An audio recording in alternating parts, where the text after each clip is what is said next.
great thing at the U.S. Mexican Numismatic Convention is the opportunity to talk to the collectors that come. A young man approached me on the internet who'd seen one of our cool coin series, met me here at this convention, and had some cool Peruvian coins. Well, actually, it's my first time. I started collecting 2 years ago, and I got involved with a lot of Mexican, Latin American collectors.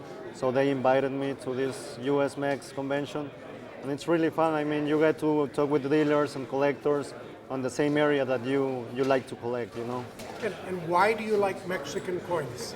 I actually like Latin America, Mexico also, but my main collection is Peruvian and South America coins that I start to collect before. I like the design, and I think it's serious that it's also a lot of undervalue right now. Good. And we always ask our collector friends, do you have a really cool coin to show us? Yes, today I brought a nice coin that I found in this show. It's a One Escudo. It's a series that I collect. I'm especially doing Lima Mint, which is from Peru, by date. So I found an interesting coin, which is a 1780 over 79 Lima One Escudo. For One Escudos, you don't usually see overdates, and this is an unlisted overdate, so it's really interesting, you know, for my collection. And tell, for our viewers, tell what is an overdate? So an overdate is like the coin was like struck like 1 year before, and then the next year they use it at the same day, they repunch it too. So for that year, 1780, you know. So it's very unusual then. Yeah, it's unusual, especially for gold One Escudos in Lima, because you don't see that much, you know. You can see that in silver one reals, but in Escudo it's very rare. And how rare is it? What kind of value on that coin?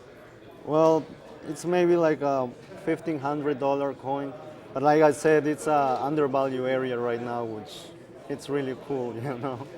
Cool. Yeah. And you have another one. Yes, I have it's a 1832 Popayán Quarter Real. It's from my collection. It's a very scarce date because it's a overdate as well. Okay. It's a variety 1832 over 7. So it's a 2 over 7.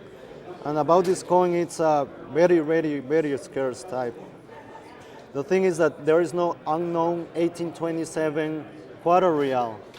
So it's very interesting because that overdate tells you that actually there was minted in 1827, but there is no record for it. So it's a very rare coin. And how important is it to research the coins and to get that knowledge out there for other collectors? Oh no, it's really important. You know, you have to, especially if you're a collector or dealer, you do a lot of research to know what coin do you have in hand, and the history of the coin is what really. And what is Popayán? Popayán, was one of the mint house in Colombia. So they have a Popayán, well, in the colonial times, Nuevo Reino, also in Republic times they have Bogotá. So Popayán was a mint house since the colonial times for Colombia coins. And what kind of value on this one? Well, this is a very rare coin. One was auctioned back in 2014. There was just an MS63. That's all for $10,500. This is an MS63 that I bought, but it has a fully original color with a full mint luster, which looks a little bit better than the other example. So I guess probably $11,000, $12,000. Yeah, thank you. And what would you say to get other people to collect coins? How can we get other people to become interested in coins? Well, what I would say, it's a really interesting hobby, you know. I mean, some people see like you're spending money, but actually your money is there in your collection. So a lot of people, I have seen collectors that they got any problem, they think they don't have the money lost, they have their coins there that they can, you know, maybe sell. Like right now I don't sell my coins at all for my collection, but I like to deal some coins. I mean, you learn a lot about the history. Like I'm from Peru, so when I got into coins, I read, because one coin tells you the period or a very important event that happened in your country. So I learned a lot of about my country history, with coins. Yes.